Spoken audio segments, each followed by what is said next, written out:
Hello, everyone. Thank you very much for having me. It is actually a privilege to be here. I travel quite a lot around the world since this project started, luckily.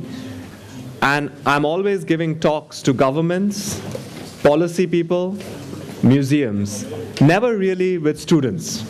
So I think this is my first real student-focused discussion, and it's actually so much more fun to talk to people who are going to look at this from a point of view of passion for art, because all of you, I assume, are here because you're passionate about art and design.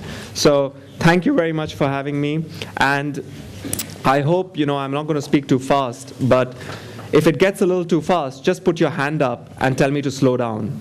All right? So don't worry, it's very informal, it's very casual. I'm probably going to take my jacket off as well because it's quite hot, which actually I will do right now because it's easier for me to move around. Thank you. So before I don't use slides, I don't use PowerPoint. I prefer to show you because it's much more impactful. There are a few rules of this talk before I get started. Rule number 1, forget Google. Forget I'm from Google. Forget there is Google all over the place. Forget it. Take it out of your mind. Focus on the art. Focus on the museums. Okay, that's very important. Rule number 2 is I have some homework for you, because you all are students, so I have a very nice homework that you guys can do, which I will give you at the end of the talk. If I forget about it, please remind me, and I can make sure I tell you what the homework is. It's quite a fun thing. So I also want to thank all our partners from China who are here today. Without them, there is no art project. That is something that is very important to understand, is that this is one of the few projects in the world that relies 100% on partner participation. We are providing the technology and the platform, but without the partners, it's impossible to do a project like this. So let's start at the beginning. I used to work in a different department at Google. I used to work in the Android team in 2010. And with some friends at Google, I proposed to my boss at that time to allow me to do something with museums. I didn't know what to do at that time. I just said I want to do something. And it took a few months to understand what to do with them. But it started as a 20% project. What this means is it's a hobby project. It didn't start from a top-down approach where somebody very senior in Google told me, go sign all the museums in the world. It didn't work like that. It started from the bottoms up. So when I proposed to my manager to do this, the idea was not really formed, and we were trying to figure out what is the biggest problem currently with museums and art and online. And I think it became very simple. The biggest problem is access. And when I talk about access, I mean access for people who don't have it. So for example, I'm from India, and when I grew up in India, I didn't go to a museum every Sunday or every Saturday as I would in the West, right? It's not part of your daily going habit. It's more of an educational activity. It's not an enjoyment activity. So how do you make museum going enjoyable for people who are not used to it? And for people who are used to it, how do you make it extended after you leave the museum, right? So emailing is a daily habit. Going on maps to search information is a daily habit. Consumption of art and culture is not a daily habit. I think it's a very ambitious goal to try to make it a daily habit. It's very ambitious because you cannot force someone to look at an artwork every day. You can't. It's not possible. The second big problem is the concept that art is an elite activity. And it might not be in China, because I have noticed in the museums in China actually a lot of people going. So I think in China it's probably different, but in a lot of other countries, going to a museum, people sometimes are kind of scared because they feel this is a little bit of a formal institution. You stand in front of a painting and you have 10 different security guards telling you to keep quiet. right? I don't think that was the way it was meant to be, right? I don't know what the artist intended, but I'm sure there was a social element. There was a discussion. There was taking your girlfriend, your father, your mother, having a conversation about what you feel about the piece. All these things started forming in our minds. And we realized that technology really solves all these problems. Access, you can mitigate it because the web is accessible to everybody in the world. Having a social conversation, you can shout as long as you want at an artwork in front of your computer, right? No one's going to tell you to keep quiet. And you can also create more engagement. But you can never replicate the experience of visiting a museum in person. And that is, I think, the most important point, is that what we've done is not to get people to stop going to museums. It's to get people to go more, spend more time, and enjoy more. And the data that we are seeing now is actually proving that that is true. Museum attendance has skyrocketed in 2012. In fact, I have a screenshot that I'm not going to show because it's going to take time and I'll waste time, but it just shows that the latest museum-going figures around the world are climbing at the highest rate ever. More and more people are going to museums. It's not the opposite, right? So that's very encouraging. So I think there are a lot of reasons how we started. You know, my 20% project became a 100% project, so I don't work in Android anymore. So I have a small team. You know, we have a lot of Google people helping us in different countries. I mean, without the China Google team, I would not be here because they were excited to promote this, so we are here. And I think that is really the key part of this project, how it has grown. So let me talk a little bit about how it has grown. And you will have to tell me if I'm getting close to time, because I have to do the demo as well. So in 2011, we launched the first phase of the project. Only 17 museums and only 9 countries. That's it. So I want to just understand, if you can put up your hands, how many of you saw the first version of the art project in 2011 with only 17 museums? 2 people, 3, 4, okay, 5. Okay, we got around 5 people. How many of you have seen the current version? Okay, it's like kind of 7, 8. So the percentage growth in China of viewership is very slow. We have only gone from 5 to 7, but I'm hoping that will change. Because from 17 museums, we now have 264 partners. And not just museums. We have institutions. We have foundations. We have organizations that do not have a physical building, but still collect and manage art. And this is really special because it's changing the way art is viewed. And in the Cultural Institute, we have many other projects that are not related to art. We are doing things with design. We are doing things with history. We are doing things with architectural moments. I'm not going to have time to focus on all of this, so I'm going to focus on the art piece. But the 264 partners, what's the most interesting part about it? They come from 44 countries around the world.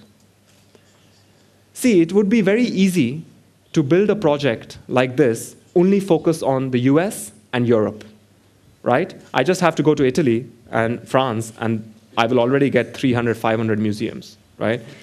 But the idea was not to focus on one country's culture. The idea was to have as many countries representing their culture, even if the museum numbers are small per country. And that is the key part of this project.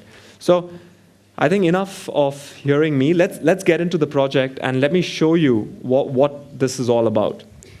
So this is a live internet demo, which has risks. So please be patient if something goes wrong. So this is, you could see the homepage, and you can already notice that it's very different to anything Google has. It's not designed for Google. It's designed for consumption of art, right? That is the key point here. So first thing I think to start with is to get into collections, because it really gives you an understanding of the breadth of the project. I think let's talk about 5, 6 important things. Let's talk about actually the homework, because even if I can't show you, there's a great homework that you can do. So you can understand that once you mix 264 museums from around the world, you get a real mixture of content, right? You get Chinese calligraphy, you get jade, you get oil on canvas from Van Gogh, you get Rembrandt, you get modern art. You really get a wide spectrum of works. And so we have a feature that we have built, which is actually our most popular feature, and this was quite controversial when it launched in 2011, but now it's accepted. It's called user galleries. And the idea was, how do you let anybody, doesn't matter who you are, very easily create your own gallery? Put pictures from all over the world into your own little museum, right?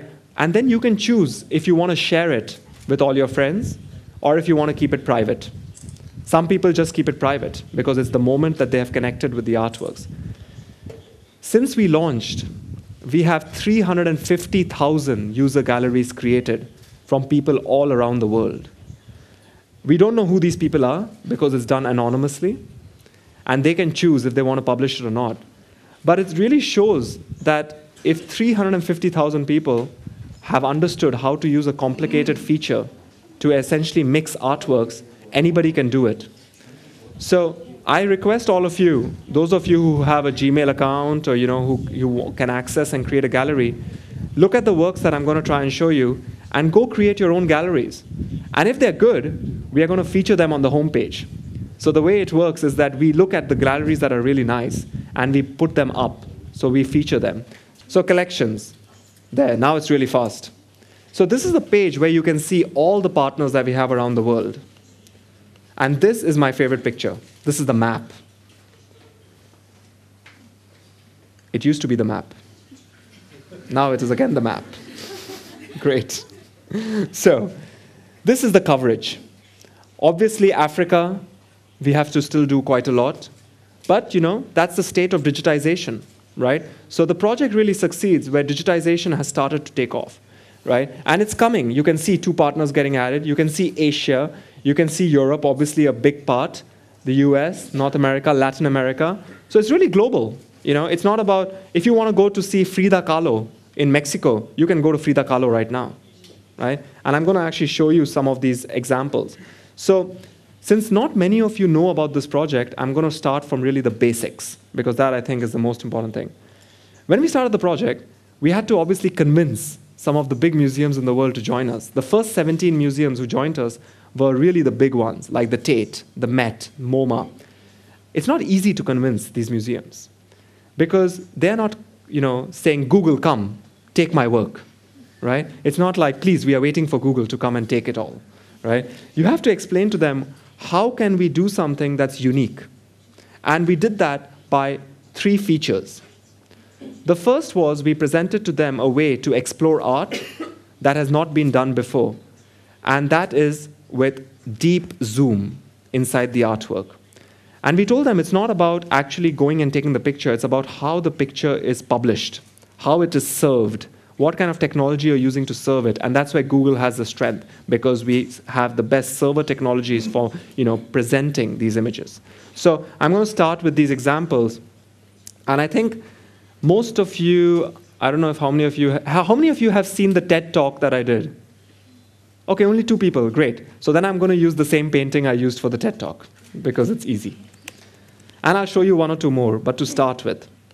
So this is the Harvesters. This is one of the most important works from Peter Bruegel, who's a famous Dutch artist. And this is, at the Met. If you are at the Met in New York, you look at this painting and you will walk, right? Because it's quick, 5 minutes. Maybe you listen to the audio guide, thumbs up, and you leave. But there's much, much more to this painting, right? And that's easily possible without downloading any software by instantly moving around in the painting, right?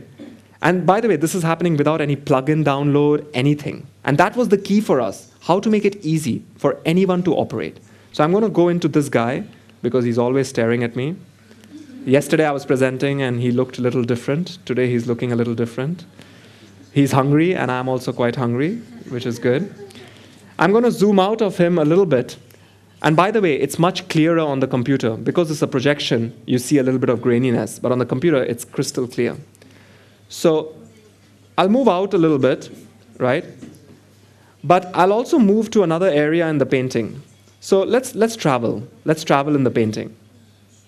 This is a lovely house. It's going to resolve. And suddenly I notice a group of people playing very far off. So I dig in, and I find out that actually this is a game that used to be played in the olden days, where they used to take a stick and beat an animal. And here is the animal. It's a geese.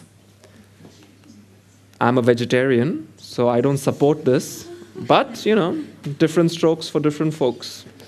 So you can even probably get to the face, but that's the maximum we go right now. Now I want you to focus on the screen, because I'm going to zoom out to show you how far you are in the painting.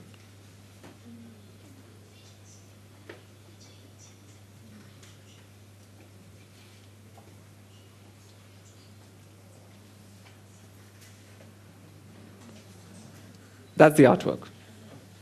So completely changes your perspective of what the artist is trying to do, right? So let's move to a few other pieces to show you other very quick examples. By the way, I probably need 5 minutes more, given the internet was, you know, it's spoiled my flow, so I need to get back to it. So this is The Starry Night by Van Gogh. Now, one of the works I showed you was about finding details in the painting, right? Finding activity. But there are many examples. This, for example, is all about finding how Van Gogh painted. So as an artist who's trying to figure this out, it's quite important, because he did it as layers. And I didn't know this because I have no art background. But because of playing around with this, I figured it out. So I'm going to really zoom in quickly because of time. And it's going to take a second to resolve based on the internet, which I think has again gone. It's coming, yeah. So you start really getting to the layers, right? For me, this itself is a painting. I mean, this is it's all around. You can spend, I have spent now 3 years looking at this piece, and I still find new things. My journey is not complete. It still goes on, right? And it's not really just about, oh, by the way, just so we are clear, I'm not showing Chinese examples, because my colleague Pearl is going to show them. So it's not that I don't love the Chinese examples, I do, but she's going to focus on those, all right? I'm going to focus more on the West, and maybe a little bit of the East. So let me move to another piece to show you how this is applicable not just to oil on canvas, because one of the challenges we had was, yes, in the West, art is about oil on canvas. But in the East, and the Middle East, it's not about oil on canvas. It's about tapestry, calligraphy. It's about weaving. It's about stone. It's about a lot of different mediums, right? So I'm going to go to actually Mexico. And I'm going to show you from the National Anthropological Museum, which is one of the most important museums in Mexico, the Piedra del Sol. This is a very important piece of work. It's actually the Aztec sunstone, and you can read all about it by clicking details, so you can get all the information. So it's not just about playing with the work, right? It's not for children, just go zoom, zoom. That's possible with the children, but if you want more information, you get a lot of the information as well. So let's move into the work. And you can see here that even for something like this, which is not a painting, this really helps. Because you might be an artist, you might be a craftsman, or you just might be wanting to know, how did they get these carvings so detailed? Right? And obviously it has to resolve, but you can start seeing the granularity appearing in the stone, and you can go even deeper. Right? So you're pretty much there, but not perfect. The other thing I will show you one example of a partner in National Palace Museum, Taipei. Let me see if I can find it. Yes, there. So this is another one of our, very important partners, and they gave us another challenge, which is, more relevant to Asian art. And Pearl will explain to you more, about this partner, but I just want to zoom in and show you, the possibilities that exist. And I didn't know much about calligraphy. I just thought it's writing, right? But then I started playing with this, and I noticed that each word, each alphabet is, for me, a painting. It is important in its own way. And in the West, that might not be that people don't know that, right? Because they just like to look at their oil on canvas. But this is the way to also, bring more people aware about your own culture and about your own works. So this is obviously, a great feature. So we've been now, where have we been? We went to New York, we went to Mexico, we came back to Taiwan. Now we are going to, where are we going now? We're going to France. So let's go to Versailles. So the way you saw the zoom, you can do that now for every single work in the project. And that's the real special part about this website compared to other websites. It's not about one painting from a museum. One painting from the museum is in extremely high resolution, but every other painting is also in high resolution, and they all use the zoom technology. So you pretty much are going to have a completely different experience when you look at any work in this project. Every single work, that's the condition. And every work has the metadata. It has the history, it has the videos, it has whatever the museum can give us. Because Google does not decide what the museum gives us. That's up to the museum, because we are not experts on content. So the way we present it, so for example, if we were speak to the Jinsha Site Museum, we would say, you decide what you want to present, right? And then you use our technology to present that. And so it's really representative of what the collection exists. It's back on? Wow, fantastic. By the way, I'm running out of interesting things to say in between, so this is the last one. 5 minutes left. Okay, I probably will need 7-8 minutes because of this, interruption going on. I haven't even come to the, the main features as yet. So let's just do quickly. So we're going to move really fast now. It's going to be rapid speed. So Versailles. You can see the collection, obviously. But what's really important is, okay, we got this, but let's add something even more unique. Let's jump into Versailles. Now, in 2011, when this actually launched, it was quite new. Now, of course, a lot of people do indoor virtual tours. It's gone again. And this is right inside the Hall of Mirrors. I don't know how many of you have got the chance to visit this place, but not many of, I hadn't visited it before. I had seen it virtually. So this is another way to create interest for people to see the building, to see the beauty of it. So next time you go anywhere in Europe, you're definitely going to visit this place, right? And if you want to see it in its entire beauty, you can, right? If you want to, for example, jump around to different rooms. All right, so now we have another pause in the story.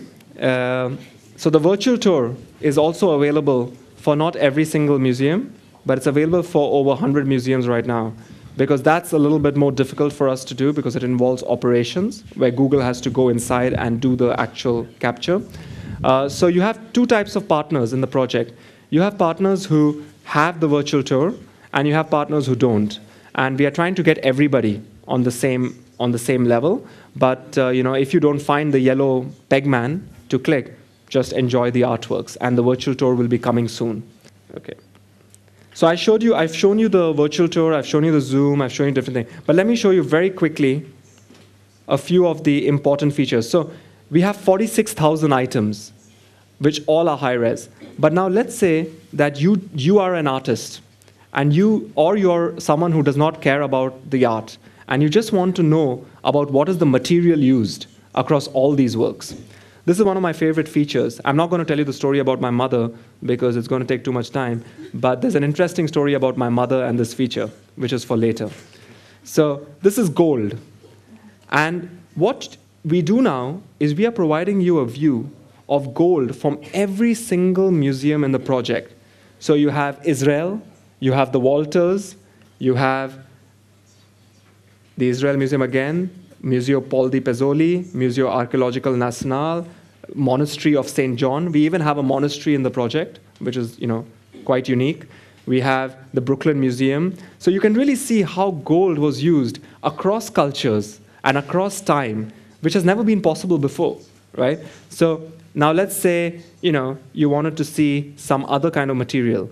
We have over 32 materials in the project that you can filter by right now. So you can see silver has over 1,400 objects tagged. Bronze, etching, paint, sculpture, silk. Silk is very interesting because it's something that not a lot of people know about, but it's been used by many different cultures, not just Asian cultures. So it really gets quite unique. And then we also have a significant amount of modern and contemporary art in the project. Obviously, we have the Uhlens over here, which is one of our partners, but I'm going to try and show you very quickly some works that, from other large modern and contemporary museums. So obviously, we have MoMA, that has given us a very, very interesting collection. It spans both modern and contemporary, and has impressionists as well. So you can, zoom in and you can start seeing, you have this from the 1990s. So it's really not just about the classical. It's also about the modern. But because of time, I wanted to show you a lot more modern examples because you all are young and, art and design is very important, but I don't have time.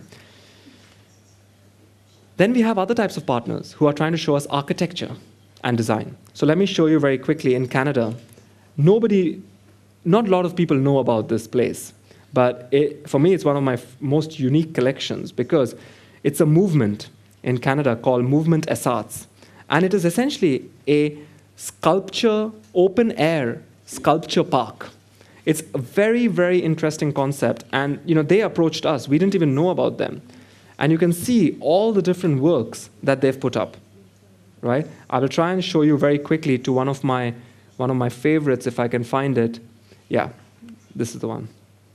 So it's just a capsule in the middle of a park, right? And obviously, you can zoom in, you can start seeing a little bit more of the details, you can learn more about it. And this is the type of works that we are getting now more and more. We have also the Serpentine in London, which is, sorry. And in the Serpentine, we have actually decided not to show the artworks, but to show the architectural designs that are chosen every year. So they have provided for every single pavilion ever designed at the Serpentine, all the pictures that are associated with it. So in the details, you click images, and you can see all the different images from different perspectives. You can keep choosing, how the images might have looked. And so the idea is it goes beyond traditional art. It goes to many other things. So now, very quickly, this is the feature I spoke to you about, user galleries. This is the homework, where any of you can make your gallery. We have around 22,000 out of the 350,000 published because the user has to choose if they want to make it public or private. I'll show you one very interesting gallery from someone who's done it. It's called Cool Hats. I don't know who the guy is or the woman, but he has gone and selected hats from different paintings because he just likes hats, right? So that's his interest in art.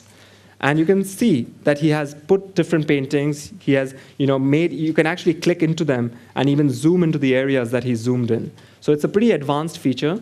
A lot of you can have a lot of fun with it. And if you make a really cool gallery and it looks really nice and you click publish, make public, we'll put it on top as one of the featured galleries. So the final thing I want to show you is about exhibitions. This is the next phase in the journey. You have the Zoom, you have the virtual tour, you have the metadata, but what's missing? The curator's perspective. What's missing is the story. And that is something that is very important because now we've got you hooked, right? So the strategy is, let's get you interested. And now let's give you some more advanced understanding about what these objects are. So we have just launched something called digital exhibitions. And we have it for many different areas. I will try and show you first for art, and then in 1 minute, I will show you some other fun exhibitions. So let's go to the Tate. So these are all the Tate collection, which you can zoom in, you can have a lot of fun, you can have the virtual tour over here, a lot of interesting stuff. But here's the new thing which we just launched, which are essentially someone is holding your hand and taking you through the collection. And it's a very easy tool for people to build these exhibitions, but it's not for users. For users, we have the user gallery. For curators, we have the exhibition tool. And let me just show you the exhibition. So if you're connected on VPN, you'll be able to see the videos as well.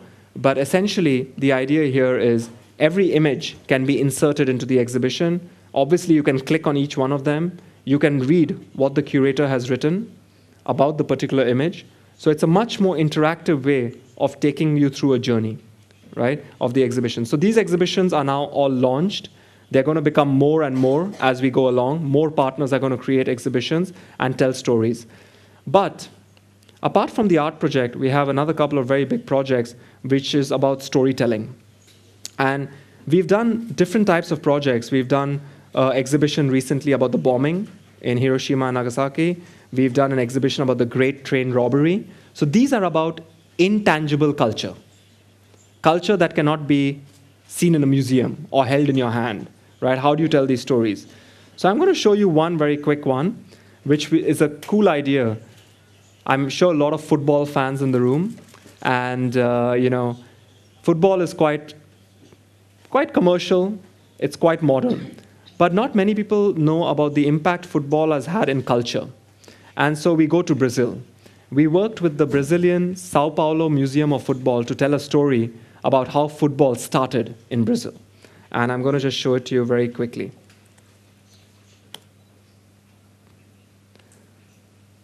So, Museo de Futebol. And this is not the art project, but it's part of our family of projects. And this is the exhibition called The Game and the People.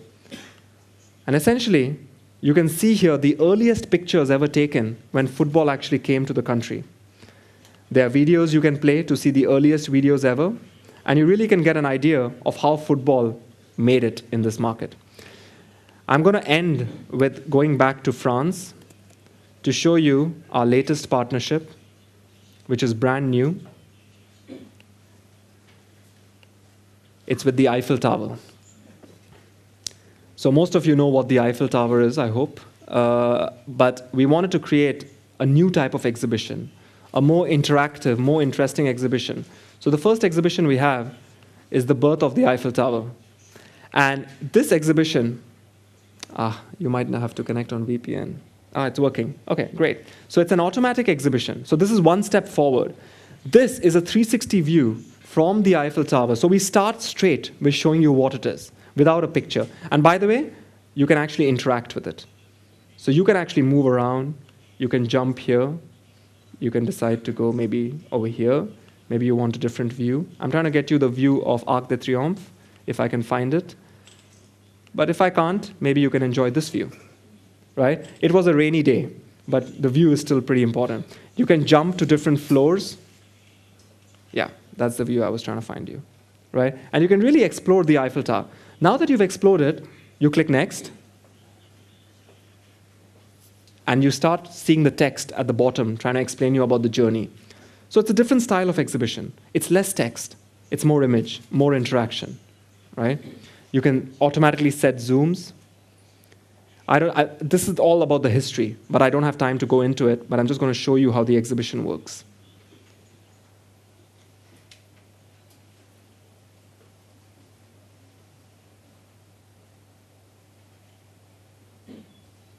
That's Gustav Eiffel, one of his earliest pictures.